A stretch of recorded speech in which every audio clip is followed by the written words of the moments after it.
One question can expose everything, he said, sliding the paper across the table as if it weighed nothing, as if $155 million was just another number to throw into the air, and the men around him laughed, low and confident, their glasses catching the warm amber light, their watches glinting with quiet declarations of power, while across from them she stood still, a tray balanced lightly in her hand, her posture calm, her expression unreadable, as though the room's gravity had no claim on her at all, and Khalid al-Rashid leaned back in his chair, the faintest smirk tugging at his lips, his voice carrying just enough edge to turn the moment into spectacle.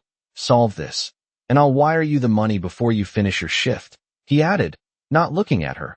Not really, because men like him rarely did, not when the uniform suggested a role already defined, already dismissed, and the paper sat there between them, filled with symbols and constraints that had silent seasoned analysts just minutes before, a puzzle crafted not just to be solved but to intimidate, to remind everyone in the room exactly who held control, and yet she didn't move right away, didn't reach for the pen, didn't react the way they expected, because expectation was part of the game, and she had long since learned not to play by rules written by people who mistook volume for certainty. Instead, she shifted her gaze from the paper to the man, just for a second, long enough to measure something deeper than the problem itself, something quieter, and when her eyes returned to the page, the room seemed to narrow, conversations fading into a soft blur, the ticking of his Swiss watch suddenly louder than the laughter that followed. Go on, someone said, amused, this should be good. But she wasn't listening. Not really, because the question in front of her wasn't what it appeared to be, and she could see it already, hidden beneath the neat lines and polished assumptions. The flaw that no one else had noticed, or maybe no one else had dared to question, and her fingers finally set the tray down beside the table with a soft, deliberate motion, the kind that didn't ask for attention, but somehow commanded it anyway. And as she reached for the pen, there was no rush in her movement. No hesitation either, just a quiet certainty that unsettled something in the air, something even Khalid felt without quite understanding why. His smile tightening for the briefest moment before returning, sharper now, more curious than amused, because control had always been his language, and yet in that silence, in that pause before the first mark touched the paper, it felt as if the conversation had already begun to shift, not loudly, not dramatically, but enough to make the room hold its breath without knowing it. And she lowered the tip of the pen to the page, not to answer the question he had given her, but to begin somewhere else entirely.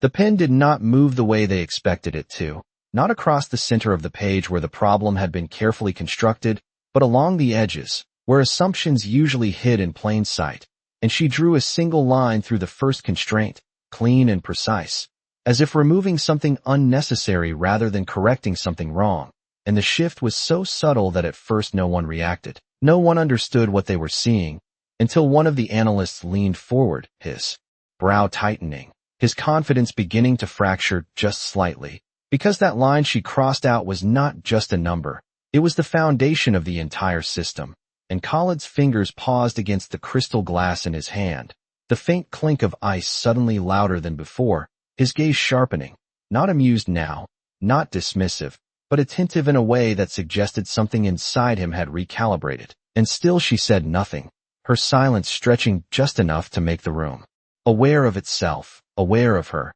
aware of the possibility that this was no longer entertainment. And when she wrote her first equation, it was not an answer but a statement, a reframing so simple it felt almost insulting, yet no one in the room could immediately argue against it. And that was the moment the laughter stopped completely, replaced by something quieter, something more dangerous. Curiosity mixed with the uncomfortable realization that control was no longer guaranteed. What is she doing? Someone whispered, though the question carried less authority than it had a minute ago, and Khalid did not respond, his eyes fixed on the paper now, following each movement of her hand with a precision that mirrored his own instincts, because he recognized the pattern, even if he did not yet understand the direction. And she continued, line after line, not rushing, not hesitating, dismantling the structure piece by piece until what remained was not the problem he had presented, but something stripped down, something honest. And when she finally spoke, her voice was soft, steady, Almost gentle, it did not try to claim the room. It simply existed within it. "This condition cannot hold," she said, tapping lightly on the section she had crossed out, and the words settled heavier than they should have, because they did not challenge the difficulty of the problem, they challenged its legitimacy. And that was something else entirely, something far more unsettling, and one of the men across the table shook his head instinctively, a reflex more than a response. "That is the premise," he said quickly, as if speed could restore authority. But she did not look at him, did not engage. She only continued writing, and Khaled's expression changed again, just slightly. The corners of his mouth no longer lifted, his posture leaning forward now, drawn in despite himself, because he could feel it, the subtle shift in balance, the moment where a game designed to test others was quietly turning back on its creator, and she finished the final line with a small, controlled motion, setting the pen down exactly where she had picked it up, not with flourish, not with finality, just with a calm that suggested she had never been uncertain to begin with. And then she slid the paper back toward him, not pushing, not presenting, simply returning it, and for a second no one moved, as if the room itself needed permission to breathe again.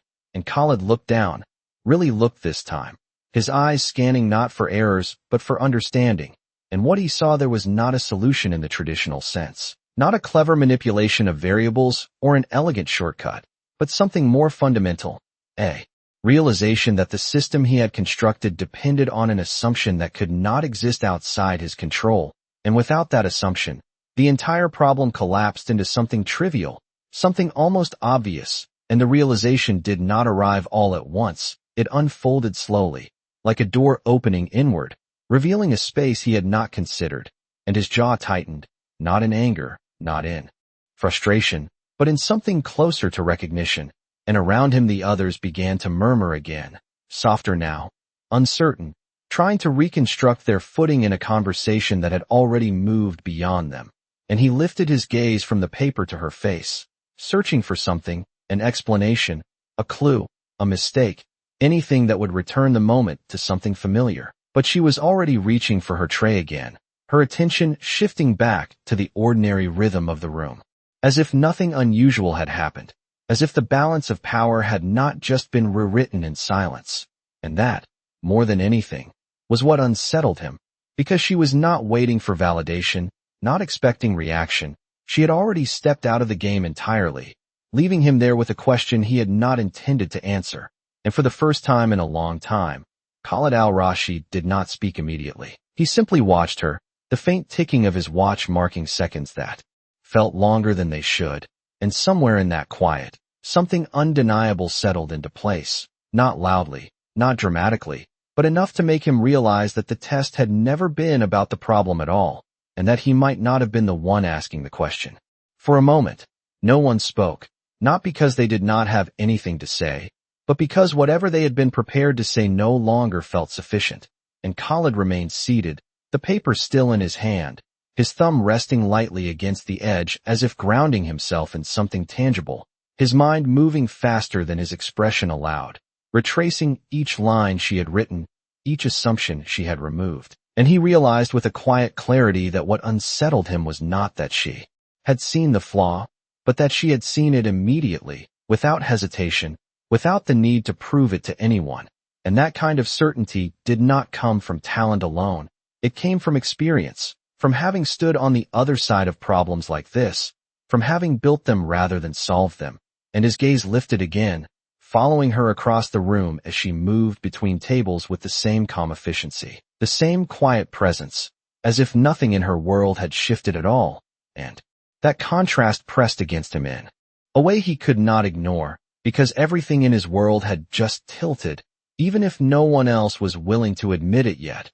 "Run it again," one of the men said, his voice lower now, stripped of its earlier confidence, and another leaned over the paper, tracing her logic step by step, slower this time, more careful, as if hoping to find a mistake that would restore the familiar hierarchy. But the deeper they followed it, the more the structure unraveled, and the murmurs changed in tone, no longer dismissive, no longer amused, but searching, uncertain, and Khaled exhaled slowly, setting the glass down with deliberate control, the faint sound echoing just enough to draw attention back to him. And when he finally spoke, his voice was quieter than before, not because he lacked authority, but because he no longer needed to project it. "What is your name?" he asked, not loudly, not for the room, but for her. And she paused just briefly, turning her head slightly, as if deciding whether the question deserved an answer. And then she stepped closer, not all the way, just enough to be heard without effort. "Emily," she said. Nothing more. No introduction, no explanation, and the simplicity of it lingered longer than it should have, because in a room where titles and reputations carried weight, she had offered neither, and Khalid nodded once, absorbing the name as if it held more meaning than it revealed. "Emily," he repeated, testing it, anchoring it, and there was a faint shift in his expression, not quite respect, not yet, but something moving in that direction, something forming, and he gestured lightly toward the paper. "You said the system cannot hold," he continued. "Then why present a solution at all?" And the question carried no mockery this time, no edge, only curiosity sharpened by the need to understand, and she looked at the paper, then back at him, her eyes steady, her voice unchanged. "It is not a solution," she said. "It is a boundary," and the word settled differently, heavier, more precise, and one of the analysts frowned, leaning forward. "A boundary for what?" he asked, unable to hold back. And for the first time, she acknowledged someone else in the room, though only briefly. "For control," she replied, and then her gaze returned to Khalid, because he was the one who needed to hear it. "Your model only works if every variable behaves the way you expect," she added, her tone still calm, still even. "But people do not." And there was no accusation in her words, no challenge, just a statement delivered with the kind of clarity that left little room for denial, and Khalid felt it land, not as a contradiction, but as something more inconvenient, more difficult to dismiss, because it reached beyond the paper, beyond the equation, into something broader, something that touched the way he had built his entire world. And he leaned back slightly, the movement subtle, almost imperceptible, but enough to signal that he was no longer trying to dominate the moment. He was processing it, and around them the room had quieted again, not out of obligation, but because no one wanted to interrupt whatever was unfolding, and Emily shifted her weight slightly, her attention already beginning to return to her responsibilities, because for her, this moment was not an event. It was simply something that had happened, something already complete, and that realization unsettled him more than anything she had said, because she was not waiting for recognition, not expecting reward. She had no interest in claiming the outcome, and as she reached for her tray again, Khalid spoke once more, the words coming slower this time, measured, deliberate. "You knew what this was," he said, not as a question, but as an observation, and she paused just long enough to acknowledge it. A faint, almost smile touching her lips, not of pride, not of satisfaction, but of understanding. "Yes," she said quietly. "That is why I did not try to solve it." And then she turned away, leaving him with the paper, the room, and the realization that for the first time in years, he had not been the one setting the terms of the conversation, and that whatever came next would not be something he could control as easily as before. The paper remained in front of him, but it no longer felt like a tool of control. It felt like evidence, quiet and undeniable, and Khalid rested his fingers against the edge again, not to steady himself this time, but to confirm that it was real, that what had just happened had not been a misread or a momentary lapse, and across the table the others were still dissecting it.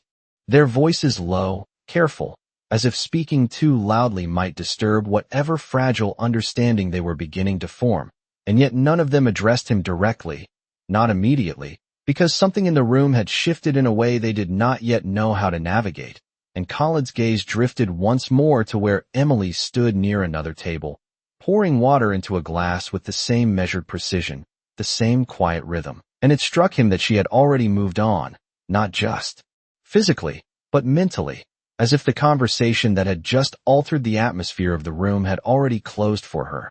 And that realization pressed against him with a kind of unfamiliar weight, because in his world, moments like that did not end without acknowledgement, without negotiation, without some visible transfer of power, and yet she had left it behind without claiming any of it. And for the first time in a long time, He found himself in a position where the next move was not obvious, where the usual strategies did not apply, and that uncertainty, subtle as it was, sharpened his focus rather than dulling it.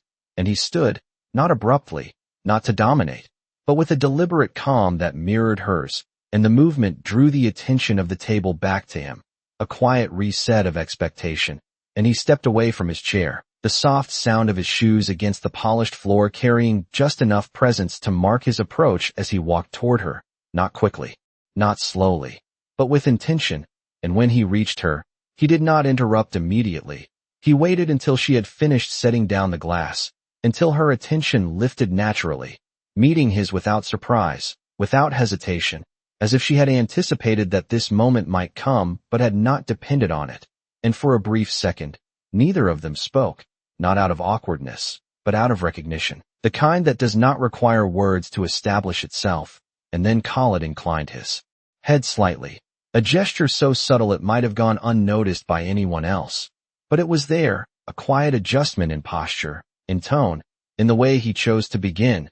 "You changed the problem," he said, his voice even, no longer carrying the edge of performance. And she held his gaze for a moment before responding, her expression unchanged. "No," she said softly. "I removed what did not belong." And the distinction settled between them, precise and deliberate, and Khalid considered it, not dismissing it, not challenging it immediately, but turning it over in his mind the way he would with any valuable insight. And there was something in the way she framed it that resisted simplification, something that extended beyond the page and into a broader understanding he could not ignore. And he let out a small breath, almost a quiet acknowledgement rather than a reaction. "Most people try to solve what is given," he said, more to himself than to her, and she nodded slightly, just once. "That is why they stay inside it," she replied, and the simplicity of the answer carried more weight than any explanation could have, and Khalid felt a faint shift again, not dramatic, not visible, but internal, the kind that recalibrates perspective rather than replacing it. And behind him, he could sense the attention of the room, the subtle awareness that this was no longer a spectacle but something else entirely, something quieter, more significant, and he glanced back briefly, just enough to confirm it, before returning his focus to her. And for the first time since the evening began, his next words were not calculated for effect, not designed to assert control, but chosen with a clarity that surprised even him. "Come sit with us," he said, not as an order, not as a test, but as an invitation, and the difference was unmistakable, even if only he fully understood it. And Emily's eyes flickered slightly, not in hesitation, but in consideration, as if measuring the weight of what was being offered rather than the value. And she looked past him for a moment, toward the table, toward the paper that still rested there, toward the men who were still trying to reconstruct their understanding of what had just happened. And then she looked back at him, her voice steady, unchanged. "I am working," she said, and there was no apology in it, no attempt to soften the refusal, just a simple truth delivered without friction. And Khalid held her gaze for a second longer, absorbing it, not resisting it. And then he nodded once, slower this time, as if accepting not just the answer but the boundary it represented, and he stepped back slightly, creating space rather than closing it. And in that small movement, something became clear to everyone watching, though no one said it out loud, that the dynamic had shifted in a way that could not be undone, not because of what she had proven, but because of what she had refused to prove. And as he turned to return to his table, the paper still waiting, the conversation still unfinished, Khalid realized with a quiet certainty that whatever he thought he had been testing earlier, it was no longer her. When Khalid returned to the table, he did not sit immediately, and that alone was enough to shift the attention of every person around him, because he was not a man who hesitated, not in business, not in conversation, not in anything that required a decision.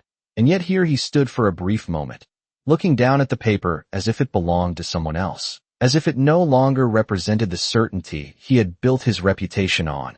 And when he finally took his seat, the movement was quieter than before, less declarative, more deliberate, and one of the men across from him cleared his throat softly, attempting to restore some sense of structure to the discussion. "It is an interesting interpretation," he said carefully, choosing his words with precision, but Khalid did not respond right away, because he could still hear her voice, calm and measured, not arguing, not proving, simply stating what was already there. And that difference lingered in a way that unsettled the rhythm of the room, and he reached for the paper again, but this time not to present it, not to defend it, only to study it. And as he traced the lines she had written, he realized something else, something quieter, something more difficult to ignore, that her solution had not just exposed a flaw, it had exposed a pattern, a way of thinking that assumed control where none truly existed. And he leaned back slightly, exhaling through his nose, as if acknowledging a truth he had not expected to encounter. Tonight, and the man to his right spoke again, a little more assertive this time. We can adjust the parameters, he suggested, refine the model. But Khalid shook his head once, not sharply, just enough to stop the suggestion before it took shape. And when he spoke, his voice carried a different weight now, not louder, but clearer. No, he said, his gaze still on the paper. That is not the point. And the room fell quiet again, not because they were instructed to, but because they sensed that whatever he was about to say would not follow the direction they expected. And he set the paper down gently, aligning it with the edge of the table as if placing it back into order, though the order itself had already changed. And he looked up, his eyes moving across each of them, not to assert dominance, but to recalibrate the conversation. If the system depends on a condition that cannot exist, he continued, then refining it only hides the problem, it does not solve it. And the words landed differently than they would have earlier, because they were no longer part of a performance, they were part of a realization, and no one interrupted, no one rushed to respond, because they could feel the shift, the quiet but unmistakable movement from control to understanding. And Khalid leaned forward slightly, resting his forearms on the table, his posture no longer guarded, no longer projecting distance. And for a moment, he allowed the silence to remain, not as a tactic, but as a space for the thought to settle fully.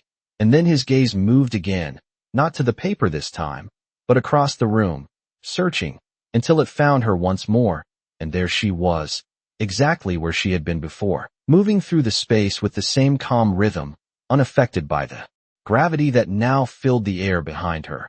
And he watched her for a second longer than necessary, not out of curiosity alone, but out of recognition, the kind that forms when something aligns in a way you did not expect. And then he reached into the inside pocket of his jacket, pulling out a small card, clean, minimal, bearing nothing but his name and a number, and he held it between his fingers for a moment, considering it, because offering it now would not be the same as offering it before. It would not be a gesture of control. It would be something else, something closer to acknowledgement. And he stood again, the movement smoother this time, more certain, and without addressing the table, without explaining his intention, he walked back toward her, the card resting lightly in his hand. And when he reached her, he did not speak immediately. He waited, just as he had before, until her attention met his naturally. And then he placed the card on the edge of her tray, not pressing it into her hand, not insisting, simply placing it there as an option. And his voice, when it came, was steady, stripped of anything unnecessary. If you ever choose to step outside this place, he said, call me. And there was no promise attached, no number mentioned, no incentive offered, just the statement itself. And Emily glanced down briefly at the card, then back at him, her expression unchanged, her presence as calm as ever. And for a second, it seemed as though the moment might end there, as though she might simply nod and continue on. But instead she reached for the card, not quickly, not eagerly, just with the same measured movement she had shown from the beginning. And she turned it over once in her fingers, as if acknowledging its existence rather than its value. And then she set it aside on the tray, not tucked away, not hidden, just placed there, visible, neutral. And her voice, when she spoke, was soft but clear. You are assuming I have not already stepped outside it, she said. And the words did not challenge him. They did not reject him. They simply expanded the frame of the conversation in a way that made his offer feel smaller than it had a moment ago. And Khalid held her gaze, absorbing the meaning, not resisting it. And after a brief pause, he nodded once, slower this time, not in agreement, but in recognition. And he stepped back again, leaving the card where it was, leaving the moment as it had formed. And as he returned to the table, there was no need to speak, no need to explain, because everyone in the room could feel it, that something fundamental had shifted, not loudly, not dramatically, but in a way that would not reverse. And for the first time that evening, Khalid did not look at the paper when he sat down. He looked at the empty space across from him, as if realizing that the most important part of the conversation had never been written there at all. The card remained on her tray long after he stepped away, not because it carried weight, but because it did not demand anything from her. And Emily continued moving through the room with the same quiet rhythm, the same steady pace that had defined her from the beginning, refilling glasses, clearing plates, responding to small requests with a calm that never felt rehearsed. And yet something in the atmosphere had changed, subtle but present, like a shift in pressure that only those paying close attention could feel. And at the table behind her, one of the younger analysts leaned in closer to the paper, his voice barely above a whisper as he retraced her logic again, slower this time, more careful, as if the answer might reveal something new if he looked at it long enough. But the truth was already there, simple and unyielding. And across from him Khalid sat back in his chair, no longer leading the conversation, no longer directing the flow, his hands resting lightly on the table, as if he had stepped out of the role he had occupied all evening. And the men around him spoke cautiously now, their tone adjusted, their confidence measured, because the framework they had relied on had quietly dissolved, and Khalid listened, not to respond, but to observe, his attention drifting in and out of the conversation, returning again and again to the same realization, that what had happened was not a disruption, it was a correction, and corrections, once seen, could not be unseen. And he reached for his watch instinctively, glancing at the time, though he had not checked it in several minutes. And the motion felt different now, not as a measure of control, but as a marker of something that had already moved beyond it. And across the room, Emily paused briefly near the service station, setting down an empty glass with a soft, controlled motion, her fingers brushing lightly against the edge of the tray where the card still rested.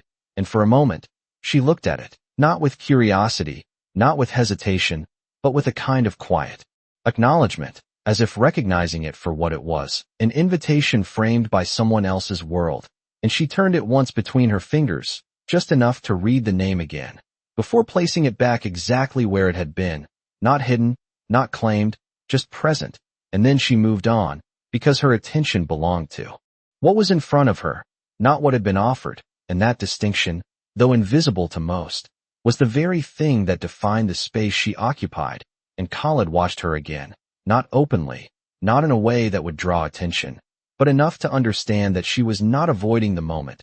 She had simply already moved beyond it. And that realization settled into him with a clarity that felt unfamiliar, because in his world, opportunities were pursued, leveraged, expanded. But here, in this space, value was not something to chase. It was something to recognize or ignore. And she had chosen neither. She had simply continued. And one of the men beside him spoke again, attempting to bring the conversation back to structure.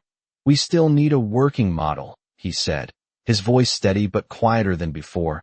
And Khalid turned his head slightly, considering the statement, not dismissing it, but reframing it. And when he responded, his tone was calm, measured, no longer carrying the weight of authority as a performance. "Then build one that does not depend on control," he said.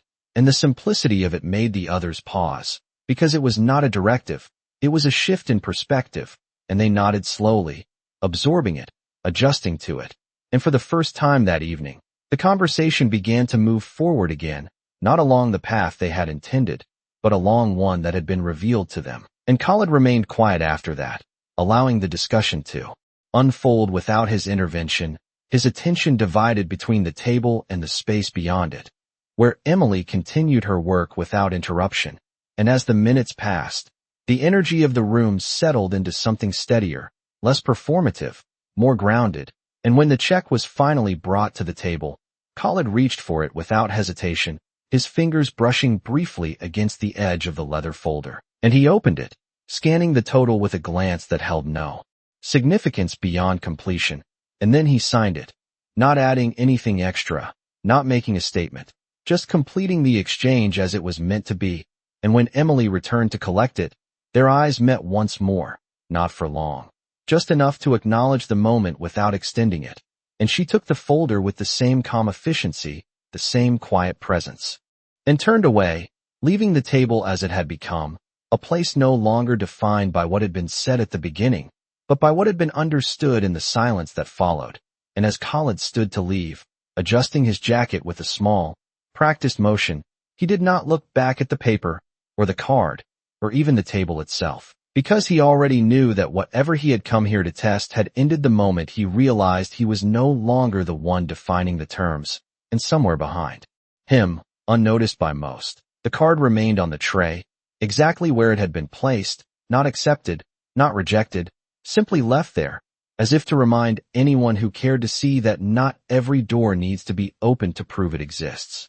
The night continued as if nothing extraordinary had happened, but the air carried a subtle difference, a quiet recalibration that lingered beneath the surface of every conversation, and Emily felt it not as pressure, but as awareness, the kind that comes when a room has witnessed something it cannot quite explain, and yet she moved through it the same way she always did, steady, present, attentive to what was in front of her rather than what had passed. And when the last of the guests began to leave, chairs sliding softly against the polished floor, voices lowering into casual farewells, the rhythm of the restaurant shifted into its closing cadence, slower, quieter, more honest, and she returned to the service station, setting down her tray with the same controlled motion, her fingers brushing once more against the edge of the card, and this time she picked it up fully, not with urgency, not with curiosity, but with intention, turning it between her fingers as if weighing something that had nothing to do with the number printed on it.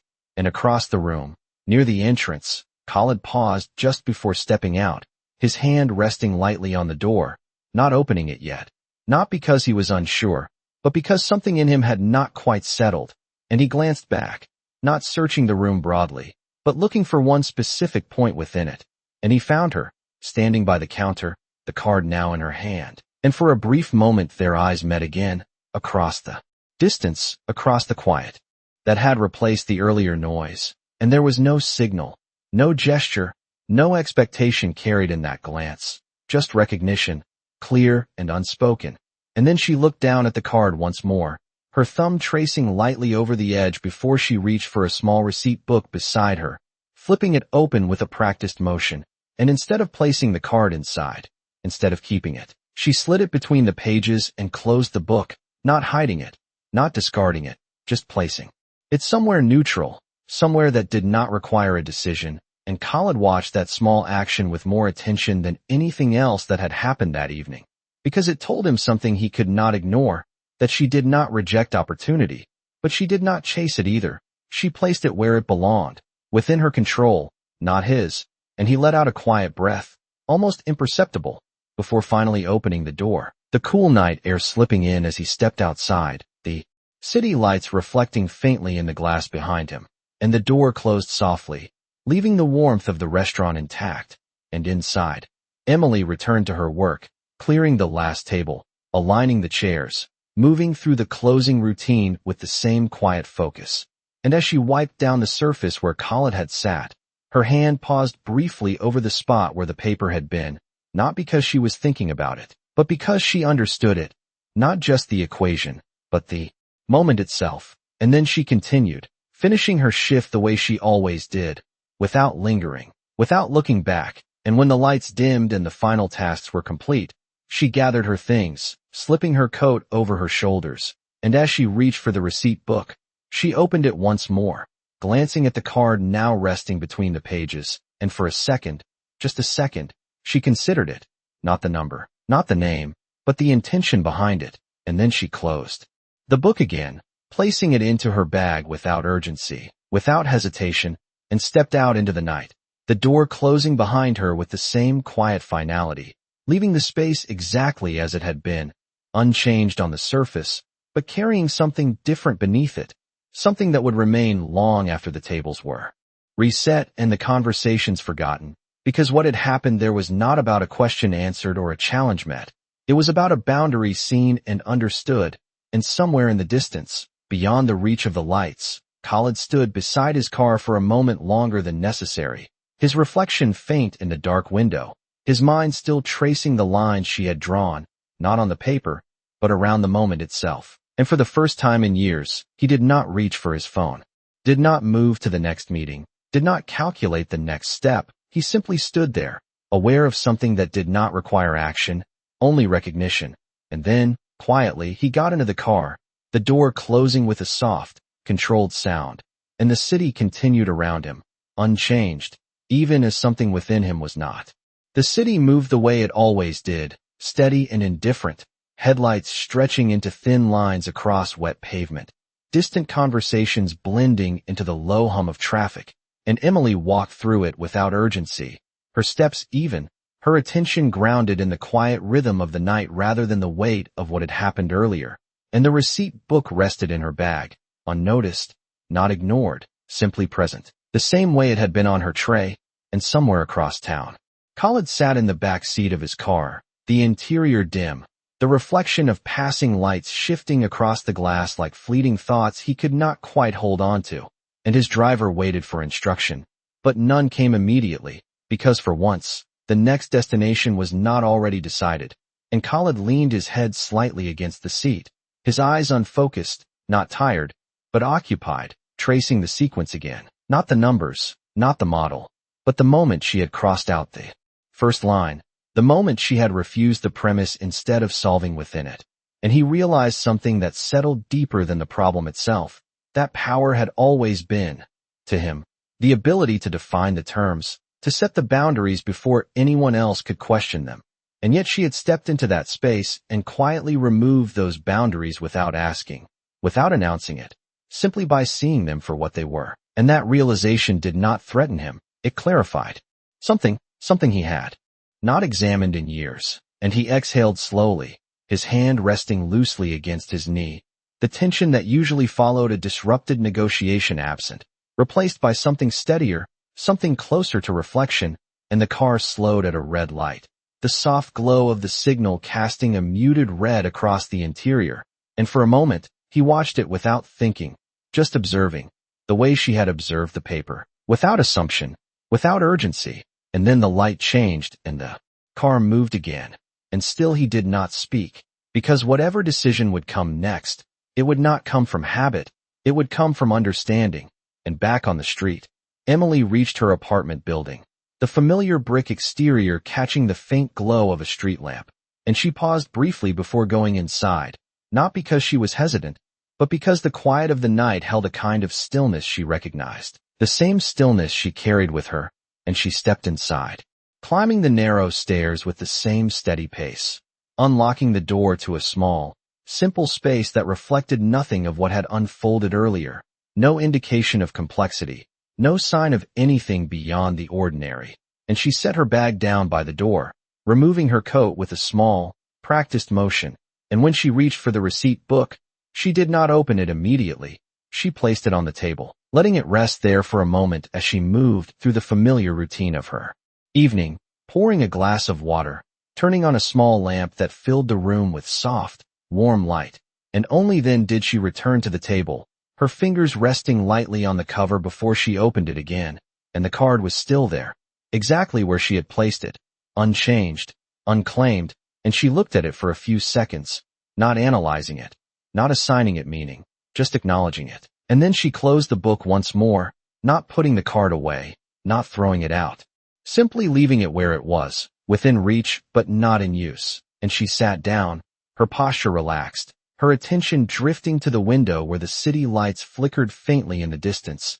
And the moment passed without decision, without conclusion, because it did not require one. And across the city, Khalid's car came to a stop in front of a building far larger, far more defined by structure and intention, and still he did not move immediately, his hand resting on the door handle, as if the action of stepping out would return him to something familiar, something controlled, and he hesitated, not out of uncertainty, but out of awareness, because he understood now that control was not something to hold on to blindly. It was something to recognize, to question, and sometimes, to release, and he stepped out.